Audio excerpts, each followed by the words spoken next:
My name is Maya. I am 26 years old. And right now, I am standing at the altar in a blood-stained wedding dress, watching my groom flee the church in a black SUV while his mother smiles at me from the front row. 48 hours ago, there was no blood. There was only premium silk, the scent of white orchids, and the suffocating wealth of the Vance family. My bridal shower was held at the Grand Horizon Country Club.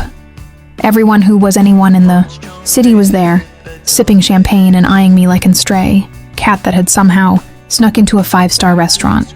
I didn't care. I loved Julian. He was kind, gentle, and completely different from his old money, ruthless family. Or so I thought. "Open Evelyn's gift next, dear," a voice cooed from the crowd. My future mother-in-law, Evelyn Vance, sat perfectly erect in her Chanel suit, her eyes tracking my every movement like a hawk watching a field mouse. She didn't smile. She never smiled. I picked up the heavy, velvet-lined box she had placed on the table. When I opened it, the room went dead silent. Inside was a heavy, matte black card, a VIP membership to the Iron Crucible, an elite, highly exclusive gym downtown, known for training professional combat, athletes, and military personnel. A gym membership? One of my bridesmaids whispered, a nervous giggle escaping her lips. Evelyn stood up, her diamond necklace catching the light. She walked over, leaning down until her breath chilled my ear. "You'll need these more than a ring, Maya," she whispered, her voice a sharp frozen blade. The Vance family doesn't just inherit fortunes. We inherit debts. Learn how to run. Better yet, learn how to fight. Before I could ask her what she meant, she turned and walked out of the venue, leaving a heavy cloud of dread in her wake. That night I couldn't sleep. Her words echoed in my mind. I stared at the black card on my nightstand. Finally, at 2:00 a.m., I decided to look closer at it. I flipped the card over. There, printed in tiny, glossy black ink that was almost invisible against the matte background, was a set of coordinates and a single sequence of numbers 421109. My phone buzzed on the nightstand, startling me.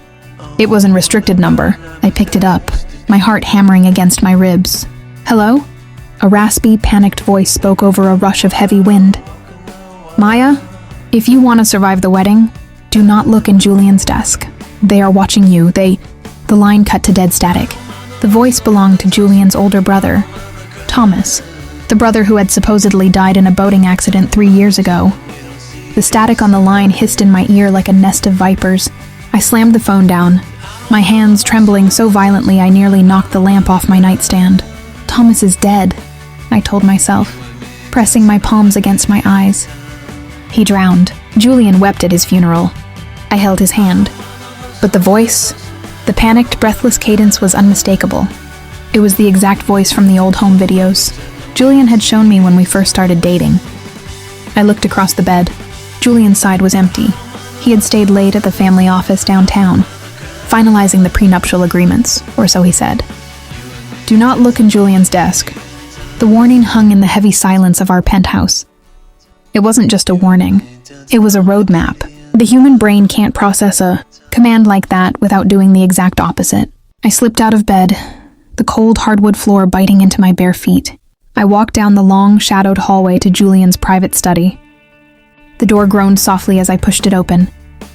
Moonlight sliced through the floor-to-ceiling windows, casting long, skeletal shadows across his massive mahogany desk. I walked over and pulled the top drawer. Locked. I tried the second drawer. Locked. My heart hammered a frantic rhythm against my ribs. I looked down at the matte black gym membership card still gripped firmly in my hand. 421109. Could it be? Julian's desk didn't have a traditional keyhole. It had a digital, sleek electronic keypad hidden under the lip of the desk. I tapped the screen. The numbers glowed a faint neon blue.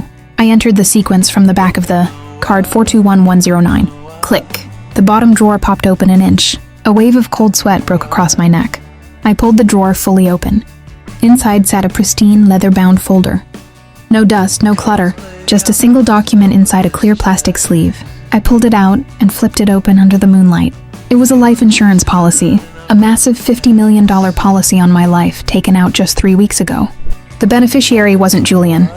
It was Vance Global Enterprises, Evelyn's company, but it was what was clipped to the back of the policy that made my breath completely catch in my throat. It was a medical examiner's report from 3 years ago, detailing the autopsy of Thomas Vance. Across the top of the paper, written in bold, aggressive red marker in Evelyn's handwriting, were 4 words. Stage 2 complete. Next, Maya. Suddenly, the heavy glass door of the study clicked behind me. I whirled around. Standing in the darkness of the doorway, his silhouette blocking the exit, was Julian. He was still wearing his suit jacket, his tie loosened. In his right hand, he held a glass of amber liquid. He didn't look angry.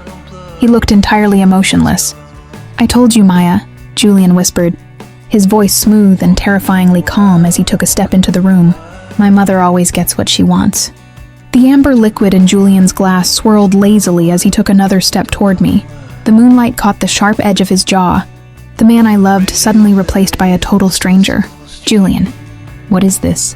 My voice shook, my fingers gripping the edge of the mahogany desk so hard my knuckles turned white. $50 million? Your brother's autopsy?" Julian stopped. He looked down at the paper in my hand, then up at my face. A slow, heavy sigh escaped his lips, but his eyes remained entirely dead. "You weren't supposed to find that." "Maya, it complicates things." He took a slow sip of his drink. "My mother told me you were too smart for your own good. I didn't want to believe her." "You did this to Thomas?" The realization hit me like a physical blow. The grieving brother, the tears, the empty casket, it was all a performance. "You and Evelyn killed him?" "Killed him?" Julian let out a short, humorless laugh. "Thomas was weak. He thought he could take his share of the company and run. But Vance Global doesn't let assets walk away. My mother controls the board. She controls the money. And right now, she controls our future." He took another step. The distance between us was closing fast. Every instinct inside me screamed to run, but the only exit was blocked by his frame. "I love you, Maya," Julian said, his voice dropping to a low, intimate whisper that sent a shiver of pure terror down my spine. "I really do. But $50 million solves a lot of problems for our family's shipping business. All you had to do was marry me, live a comfortable life for a year or two, and then a tragic accident. Simple, clean, just like Thomas." He reached out, his hand moving toward my face. My mind flashed to Evelyn's words at the bridal shower. "Learn how to run. Better yet, learn how to fight." I didn't wait for his hand to touch me. I grabbed the heavy glass whiskey decanter from the tray on the desk and slammed it forward with everything I had. It struck his shoulder, shattering into a spray of sharp crystal and amber liquid. Julian groaned, stumbling backward against the doorframe. I bolted. I jammed my shoulder against his chest, forcing my way past him into the dark hallway. I didn't look back. I grabbed my car keys from the kitchen counter, tore open the front door of the penthouse, and ran for the elevators. The elevator doors opened instantly. I lunged inside, desperately hitting the button for the parking garage. As the metal doors began to slide shut, Julian appeared at the end of the hallway, wiping blood from his cheek. His eyes locked onto mine with a cold, promises-made stare. The elevator descended, my heart pounding so loudly it drowned out the hum of the machinery. When the doors opened to the dimly lit garage, I ran to my small sedan, unlocked it, and threw myself inside. My hands shook so badly, I dropped the keys twice before finally jamming them into the ignition. The engine roared to life. I threw the car into reverse, ready to speed out into the safety of the city streets. But as I looked up at the rearview mirror, my breath froze. Sitting in the backseat of my car, perfectly still in the shadows, was a tall figure wearing a dark hood. Before I could scream, a heavy, gloved hand tightly clamped over my mouth, and a cold metallic cylinder pressed directly against the side of my neck. "Don't make a sound, Maya," a rough, familiar voice whispered from the dark. "Or we're both dead." The metal against my neck was ice cold. My chest heaved, a muffled scream dying in the palm of the leather glove pressed against my lips. "I'm going to let go," the voice whispered from the back seat. "If you scream, the security guards upstairs will hear you. And they don't work for the city, Maya. They work for Evelyn." Slowly, the pressure vanished from my mouth. I whirled around in my seat, locking the car doors in the same motion. My back pressed against the steering wheel. The figure pulled back his hood. The dim fluorescent light of the parking garage caught his face. It was haggard, pale, and mapped, with thin scars, but it was him, Thomas, the brother who had supposedly been buried in a closed casket. "Ceremony 3 years ago." "You're dead," I choked out, tears finally blurring my vision. "I saw the police report. I saw your autopsy report in Julian's desk 5 minutes ago. You saw a piece of paper my mother paid $500,000 to forge," Thomas said, his hollow eyes staring back at me.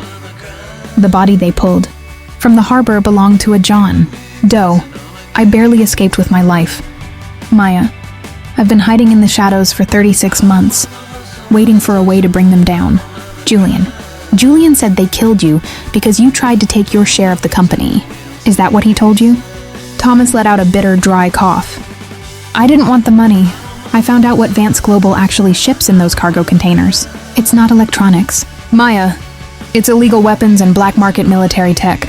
And right now the company is failing. They owe millions to a cartel overseas. They need a massive influx of clean cash to stay afloat. The $50 million life insurance policy, I whispered, the puzzle pieces clicking into place with a terrifying snap.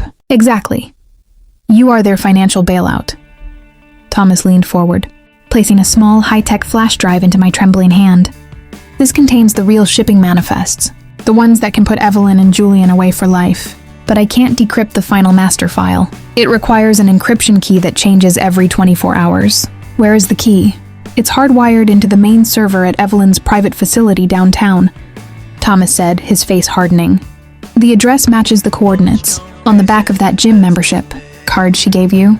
It wasn't a gift, Maya, it was a threat. She was letting you know she owns the ground you walk on. Suddenly, a loud thud echoed through the garage. I looked up. At the far end of the concrete structure, the elevator doors opened. Julian stepped out, flanked by two massive, broad-shouldered men in tailored black suits. Julian was holding a tablet, his eyes scanning the screen. They tracked your phone's GPS, Thomas hissed, throwing himself flat across the back seat.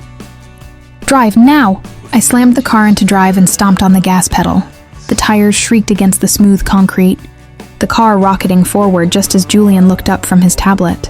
Our eyes met across the dim garage. He didn't run. He just raised his hand and made a slight motion with his index finger. The two men in suits pulled heavy black pistols from their jackets and stepped directly into my path, aiming straight through my windshield. Get down! Thomas roared.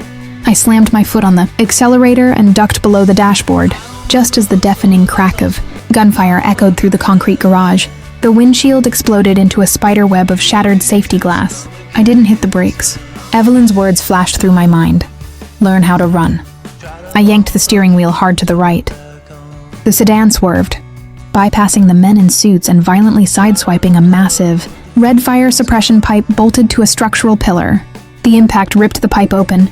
A geyser of high-pressure, rust-colored water erupted into the garage, blinding Julian and his guards in a torrential downpour.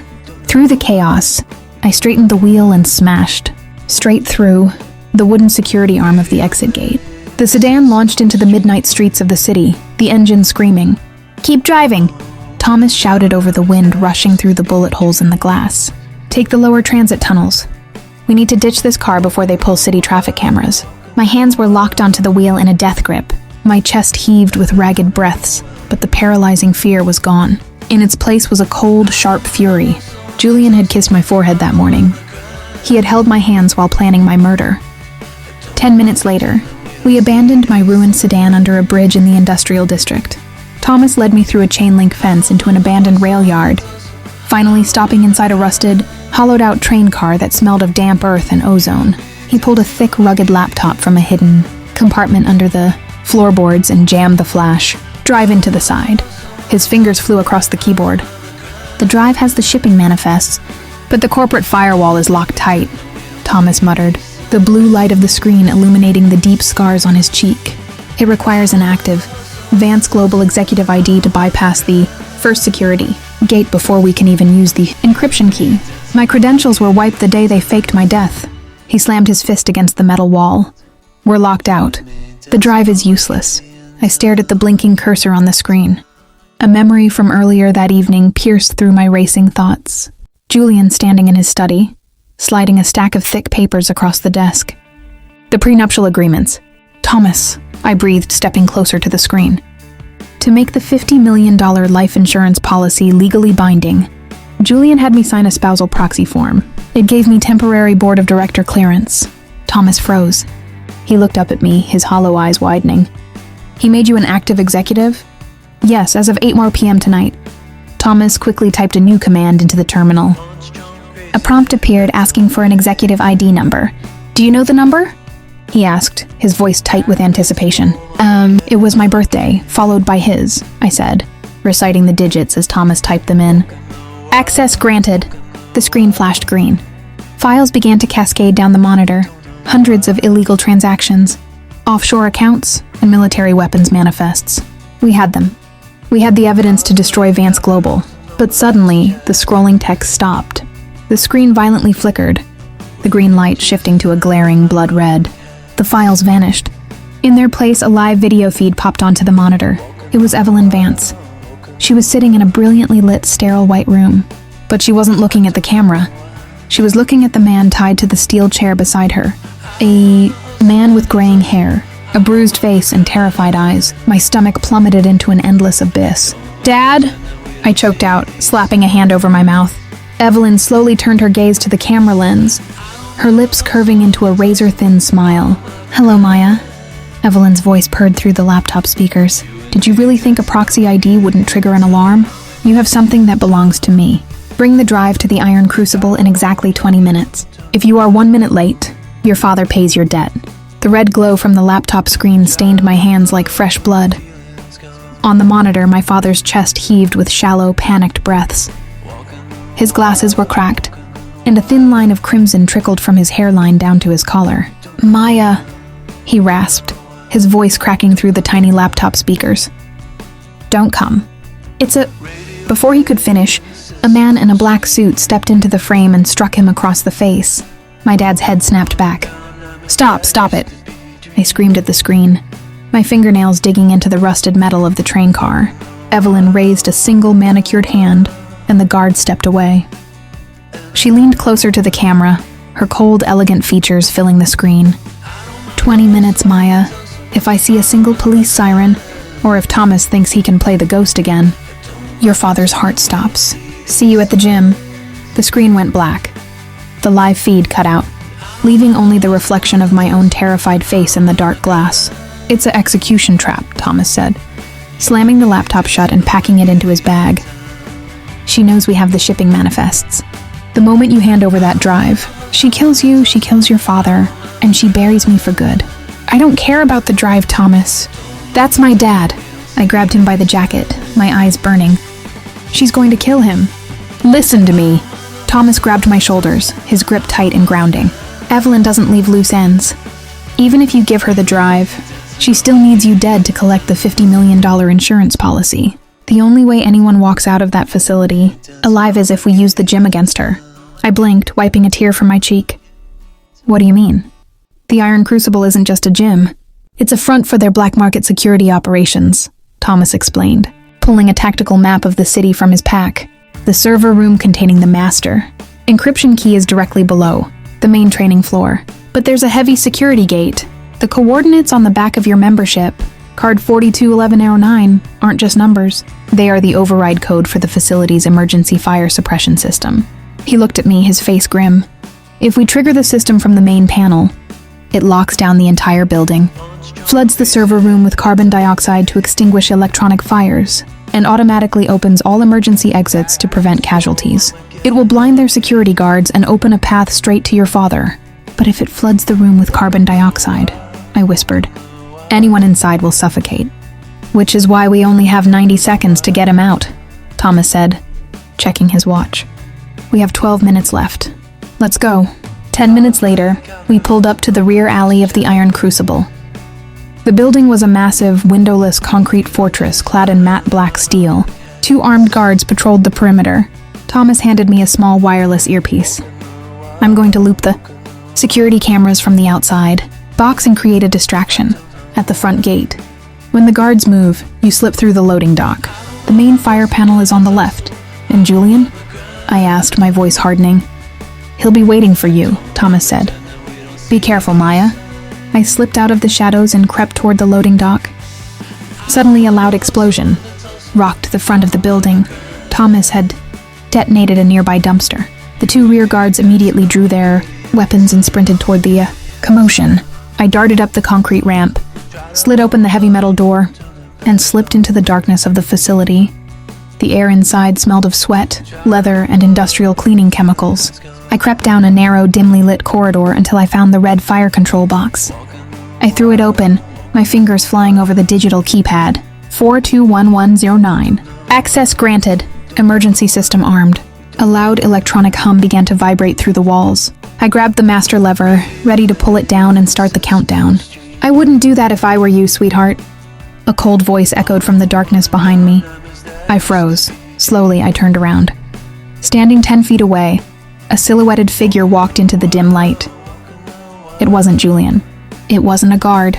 It was my bridesmaid, Sarah, the girl who had giggled at my bridal shower, now holding a suppressed pistol aimed directly at my chest. Sarah didn't smile. The bubbly, hyper-supportive friend who had spent the last 6 months helping me pick out table, arrangements, and floral centerpieces was entirely gone. Her posture was rigid, her grip on the suppressed pistol rock steady. Sarah? The name felt like ash in my mouth. You're working for them? Working for them? Sarah let out a cold, sharp laugh, stepping closer. Maya, I am them. Vance Global bought my father's logistics firm 5 years ago. I don't just work for Evelyn. I'm her goddaughter. My job was to make sure you stayed naive enough to walk down that aisle. My stomach turned. Every coffee date, every dress fitting, every late-night phone call about my wedding anxiety. It was all a setup to monitor me, to keep the asset contained.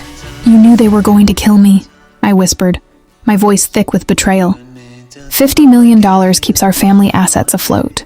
Maya, it's just business, Sarah said, her eyes narrowing as she glanced at my hand, which was still resting on the red fire suppression lever. Now, step away from the panel. Back up, slowly. I didn't move. My mind raced, counting the seconds. Thomas's distraction at the front gate wouldn't last forever. My dad was somewhere downstairs, running out of time. Evelyn is going to kill you too. Sarah, I said, trying to keep her talking, trying to find a vulnerability. She faked Thomas's death. She's destroying anyone who gets in her way. Do you really think she'll share that insurance payout with you? For a fraction of a second, Sarah's eyes flickered with a shadow of doubt. That was all the space I needed. I didn't step back. Instead, I yanked the heavy red lever down with all my weight. Clack! A deafening clanging alarm began to echo through the concrete facility. Red strobe lights blasted the corridor with violent, pulsating flashes. Sarah cursed, her finger tightening on the trigger. Pfft! The suppressed gunshot spat a spark of fire into the dark. The bullet grazed my upper arm, tearing through the white fabric of my sleeve and leaving a burning line of pain. Before she could fire a second shot, the emergency overhead vents opened with a violent hiss. A thick, freezing fog of localized fire suppression gas billowed into the hallway, instantly blinding us both. Sarah coughed violently, her weapon firing wildly into the mist. I dropped to my knees where the air was clearer and lunged forward.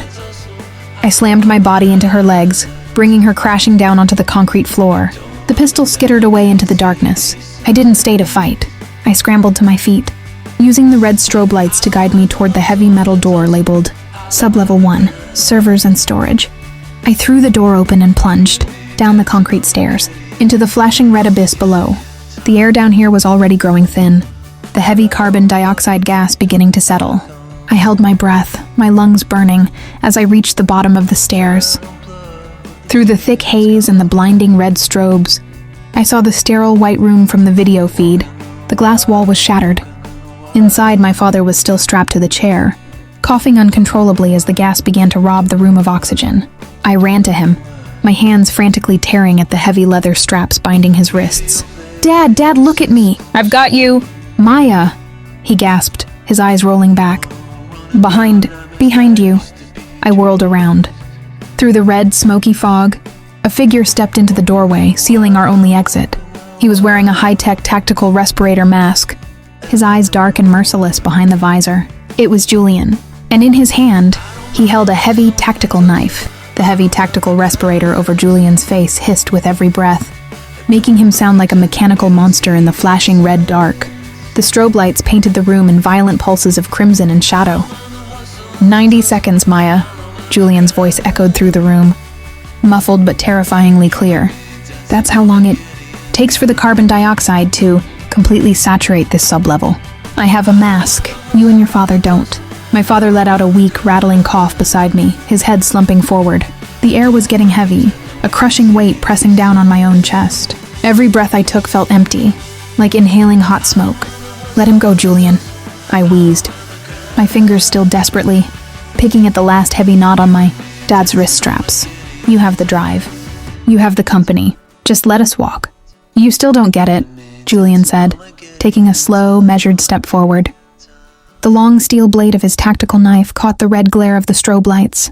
"The insurance policy requires an accidental death. Suffocation in a tragic facility fire? It's perfect. It clears the debt, saves the company, and leaves me a grieving, wealthy bachelor." He lunged. The blade sliced through the air, aiming straight for my throat. Evelyn's voice screamed in my memory, "Learn how to fight." I didn't try to block the knife. I ducked underneath his extended arm, drove my shoulder directly into his ribs, and tackled him against the heavy metal server rack behind him. The impact shook the massive cage of hard drives, sending a shower of sparks flying into the dark. Julian grunted, his superior strength immediately taking over. He grabbed my hair, throwing me hard against the concrete floor.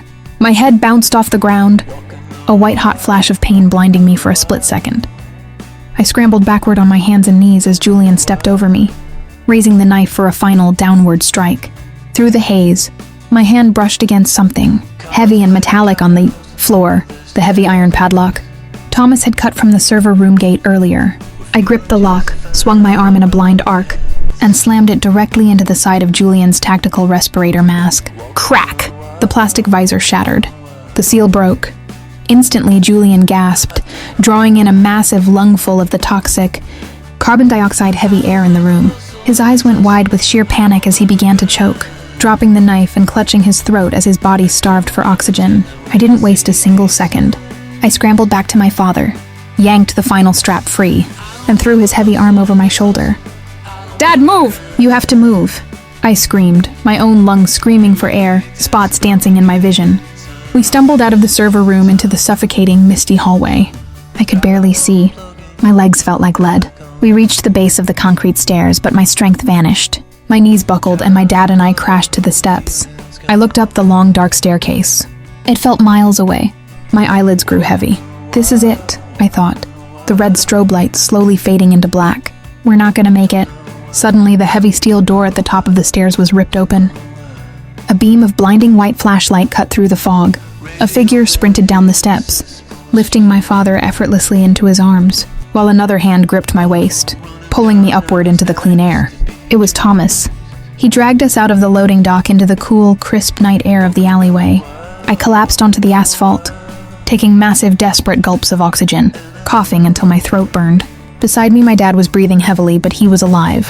"I've got you," Thomas panted, wiping sweat from his forehead. "The police are on their way. The manifests are already uploading to the federal database. Wee woo, wee woo." In the distance, the faint sound of sirens began to echo through the city streets. "We did it," I whispered, holding my dad's hand.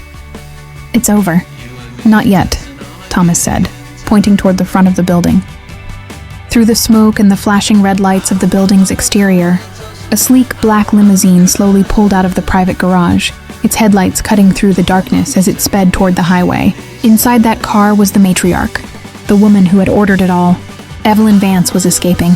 The sirens grew louder, a chorus of flashing blue and red slicing through the industrial skyline. But the black limousine was already hitting the main boulevard, its tires tearing away from the burning fortress of the iron crucible. "She's heading for the private airfield," Thomas said, his face hardening as he watched the taillights vanish into the midnight fog.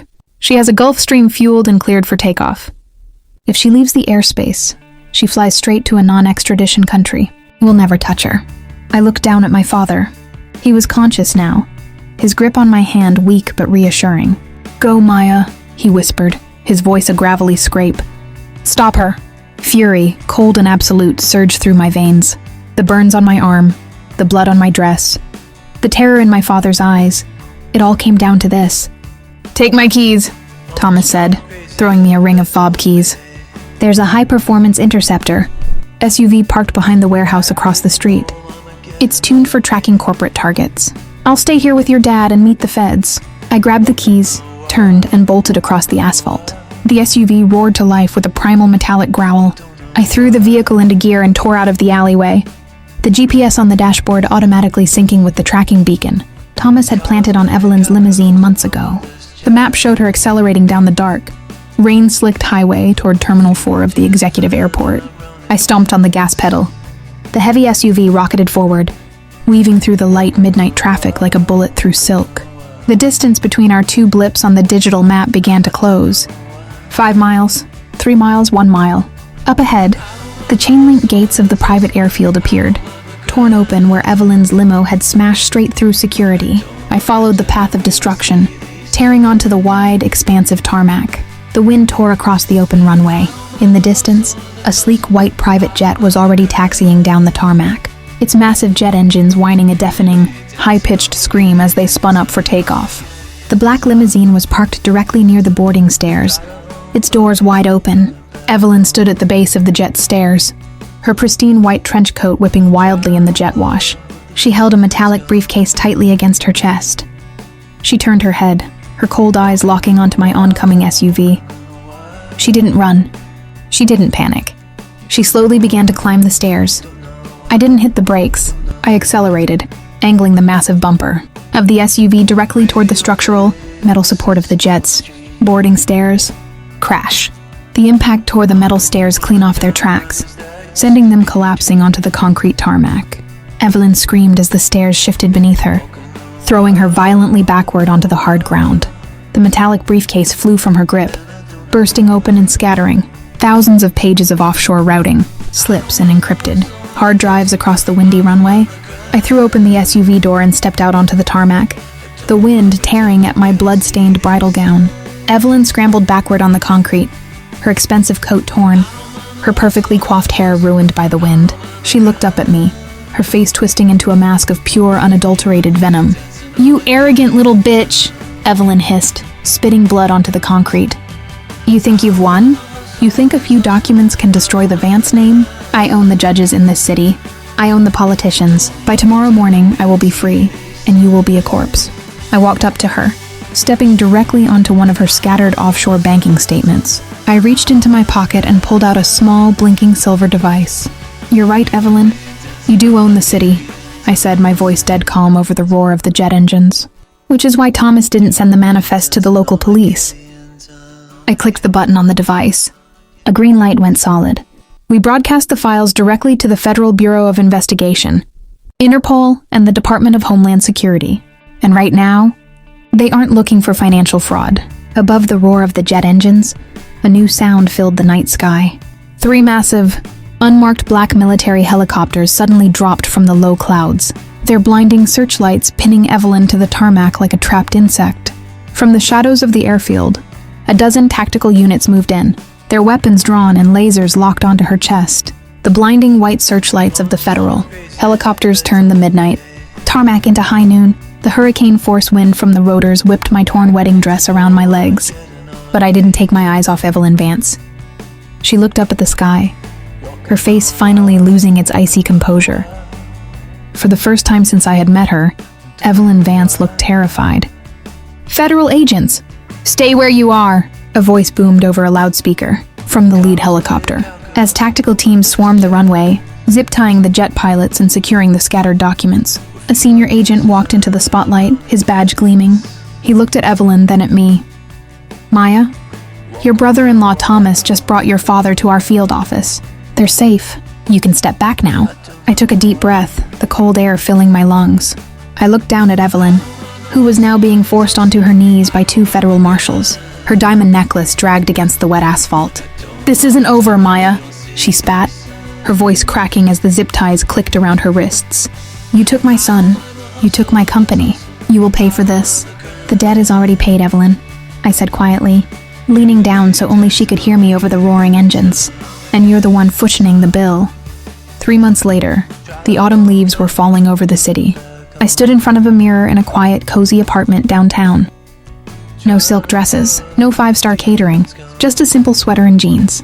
My father sat at the kitchen table, sipping coffee, his physical wounds healed, his smile finally back where it belonged. Vance Global Enterprises was entirely liquidated.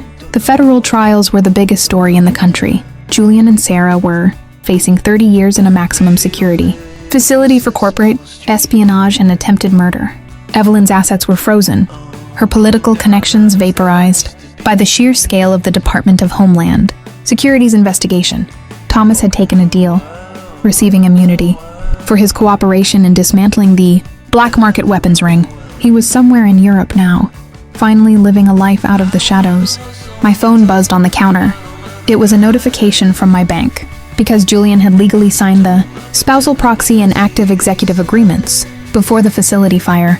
The court-ordered liquidation of Vance Global's remaining legal assets had a primary beneficiary, me. $50 million, the exact amount they had put on my life to destroy me, was now sitting in my account. I walked over to the window, looking out at the bustling city below. I reached into my pocket and pulled out the matte black card that had started it all. The Iron Crucible gym membership. I walked over to the trash can and dropped it inside. They wanted to teach me how to run. They wanted to teach me how to fight. But they forgot the most important rule of the game they started. When you back a tiger into a corner, you don't get a victim. You get a predator. You took my son. You took my company. You will pay for this. The debt is already paid, Evelyn, I said quietly, leaning down so only she could hear me over the roaring engines. And you're the one cushioning the bill. 3 months later, the autumn leaves were falling over the city. I stood in front of a mirror in a quiet, cozy apartment downtown. No silk dresses, no five-star catering, just a simple sweater and jeans. My father sat at the kitchen table, sipping coffee, his physical wounds healed, his smile finally back where it belonged. Vance Global Enterprises was entirely liquidated. The federal trials were the biggest story in the country. Julian and Sarah were facing 30 years in a maximum security facility for corporate espionage and attempted murder. Evelyn's assets were frozen, her political connections vaporized by the sheer scale of the Department of Homeland Security's investigation. Thomas had taken a deal, receiving immunity for his cooperation in dismantling the black market weapons ring. He was somewhere in Europe now, finally living a life out of the shadows. My phone buzzed on the counter.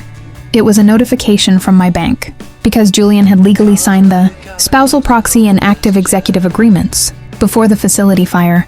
The court-ordered liquidation of Vance Global's remaining legal assets had a primary beneficiary, me. $50 million, the exact amount they had put on my life to destroy me, was now sitting in my account. I walked over to the window, looking out at the bustling city below. I reached into my pocket and pulled out the matte black card that had started it all. The Iron Crucible gym membership. I walked over to the trash can and dropped it inside. They wanted to teach me how to run. They wanted to teach me how to fight.